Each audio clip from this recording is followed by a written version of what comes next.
When we made these recordings, they sounded so different that one critic wrote that it stood the audio world on its ear. Two things came together that made Mercury Living Presence possible: the gathering of the people and also the gathering of the technology. My name is Tom Fine. I'm the reissue producer and remastering engineer for the current releases of Mercury Living Presence. I am the son of the original producer, Wilma Cozart Fine, and the original recording engineer, C. Robert Fine. My mother began work for Mercury in 1950. Together with my father, C. Robert Fine, they perfected a minimalist recording technique: one microphone for mono recordings and 3 microphones for stereo. If you put them in the right place, you're going to get that wonderful picture of the room around you. In 1989, Philips Polygram decided to reissue the Mercury Living Presence catalog on CD. They asked my mother to produce those reissues. She went to Polygram Studios and looked at what they were doing. Wasn't very impressed. They said, okay, why don't you work with this mastering engineer, Dennis Drake, and figure out if you can sound like Mercury.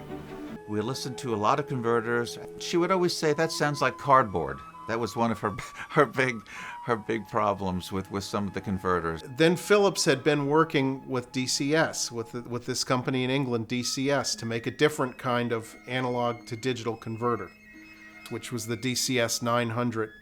And they said, why don't you try this?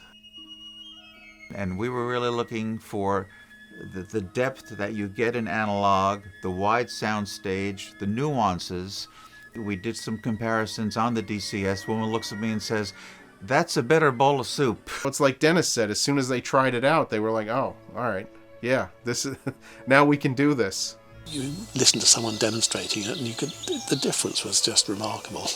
We couldn't be here where we are today if that dCS 900 hadn't come along, because my mother would not have found a satisfactory way to make the CDs and probably would have just said, hey, I can't do it, guys.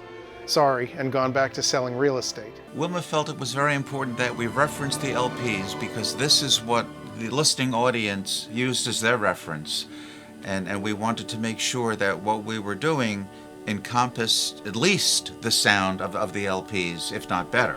You literally feel the air in the room. If you're playing that back on a good system at a reasonable orchestral music level, the air in the room is floating around you, the air in the original recording room.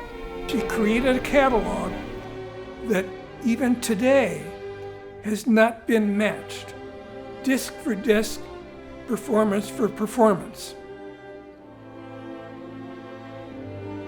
And that is her legacy.